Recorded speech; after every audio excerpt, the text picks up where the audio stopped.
지난해 8월 최상병 사건 기록을 경찰에서 회수한 뒤 이를 재검토해 결과 보고서를 작성한 책임자인 박경훈 전 국방부 조사본부장 직무대리, 고위공직자범죄수사처는 박 전 직무대리를 직권남용 권리행사 방해 혐의 피의자 신분으로 소환했습니다. 재검토 과정에서 장관이 특정인을 빼라는 지시를 한 적이 있을까요? 해병대 수사단의 기록을 재검토한 국방부 조사본부는 기존 조사가 충분치 않았다고 판단합니다.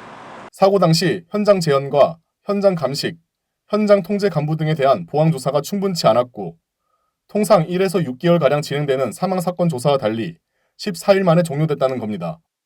기존 혐의자 8명에 대한 판단도 다릅니다. 임성근 해병대 1사단장과 7여단장 등은 일부 상반된 진술이 있어 과실과 사망사건 사이 인과관계가 불명확하다고 봤습니다. 또 현장에 있던 여군 2명은 최상병과 같은 조에 편성되지 않았지만 임의로 합류했던 것으로 파악돼 업무상 지위와 주의 의무가 없다고 결론 내렸습니다. 결국 국방부 조사본부는 8명이었던 혐의자를 대대장 2명으로 줄였고 임 전 사단장 등 4명은 경찰의 추가 조사가 필요하다는 의견을 달아 이첩했습니다. 공수처는 이 과정에 이종섭 당시 국방부 장관과 대통령실 등 이른바 윗선의 압력이 있었는지를 수사하고 있습니다. 특히 임 전 사단장을 포함한 6명을 경찰에 이첩하기로 한 조사본부의 중간 결론을 이 전 장관 등이 뒤집었다는 추가 의혹도 들여다보고 있습니다.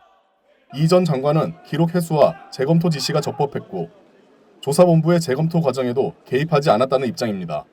하지만 공수처는 박 전 직무대리의 진술 내용 등을 토대로 조만간 김계환 해병대 사령관 등 윗선 수사를 이어갈 방침입니다.